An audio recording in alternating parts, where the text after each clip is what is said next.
Professor, what is the curse of dimensionality, and why does it matter in data science? Let's start with a simple picture. Imagine a square on a desk. It has length and width, that is 2 dimensions. Now add height. You get a cube, that is 3 dimensions. In data science, we often work with spaces that have thousands or even millions of dimensions. In those spaces, geometry behaves differently. Our usual intuition can break. Here is a concrete example. In a unit square, the diagonal length is the square root of 2. That is about 1.41. In a unit hypercube, the diagonal length grows like the square root of the number of dimensions. So in 1 million dimensions, the diagonal length is about 1,000. Each side is still length 1 in each coordinate direction, but opposite corners become extremely far apart. Another effect is sparsity. In high dimensions, the interior becomes less meaningful. Most points end up very close to the boundary. Depending on how you define close, the practical result is the same. Data becomes isolated. Neighborhoods become empty. Many learning methods struggle because nearby points are harder to find. So how do we learn? We stop treating all dimensions as equally useful. We recognize that many dimensions are clutter that motivates dimensionality reduction, and the key method is PCA, Principal Component Analysis. Can something simple look high-dimensional just because we measured it in a complicated way? Yes. This is the key intuition. Imagine a ball attached to a spring in an ideal world. No friction, no air resistance. Put it back and let it go. The ball moves back and forth along one line. The true behavior is basically one-dimensional. Now measure it with 3 cameras placed at random angles. Each camera gives an x-coordinate and a y-coordinate, so 3 cameras give 6 measurement columns. Now your spreadsheet has 6 dimensions. And the numbers look messy because the camera angles are not aligned with the motion. The system is simple, but the measurement space is inflated. The goal is to rotate the measurement space so the simple structure becomes visible again. What exactly makes the data look garbled? 2 main villains, noise and redundancy. Noise is measurement error. If a sensor were perfect, points would lie on a very thin line, but real sensors jitter, so the thin line becomes a thick cloud. This is why signal-to-noise ratio matters. If noise is too large, even the main direction becomes hard to detect. Redundancy means repeated information. Different variables can encode the same thing. For example, measuring distance in meters, and also in inches. One is completely determined by the other, but the computer may treat them as 2 independent dimensions.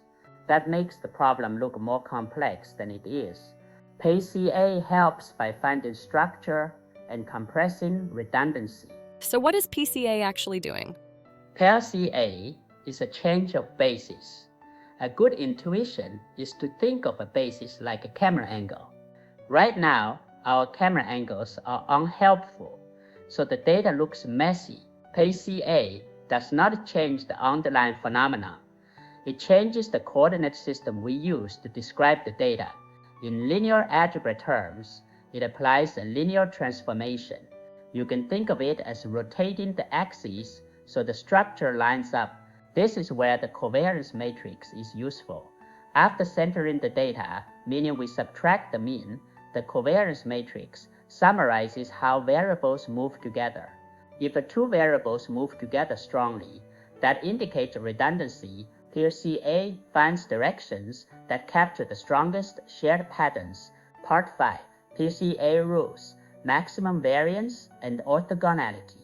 Student, how does PCA choose the best directions, and why do they have to be perpendicular? Professor, PCA uses a simple rule. The most important direction is the one with the largest variance. Variance means spread. So PCA looks for the direction where the data cloud is widest, that becomes principal component 1, or PC1.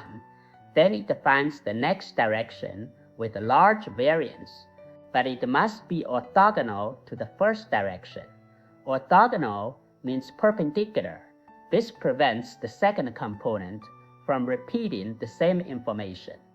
In the spring example, PC1 aligns with the true motion. After that, most remaining variance in perpendicular directions is jitter and noise. So those later components often have small variance. The practical step is dimensionality reduction. Keep the few components with a large variance. Discard components with very small variance. That preserves the main structure while reducing dimension. Can we see PCA work on a realistic human example? Yes, the decathlon example is a great one.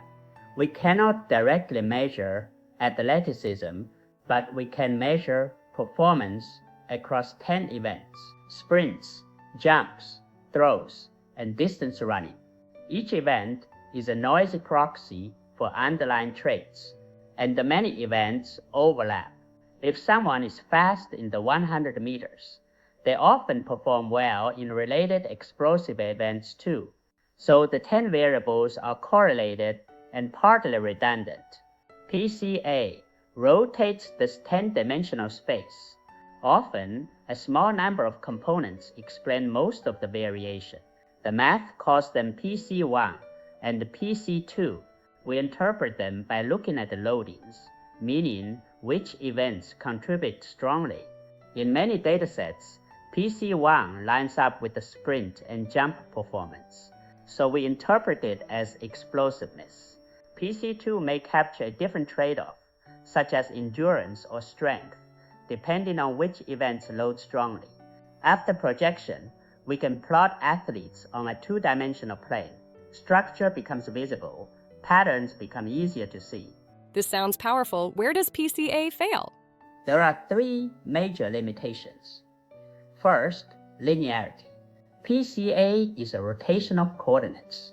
It works best when the structure is roughly a line or a flat plane.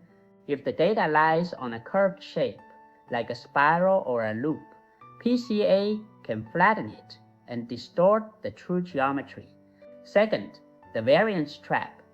PCA assumes high variance means important signal, but sometimes low variance is critical. Imagine tracking an airplane. Forward motion changes a lot.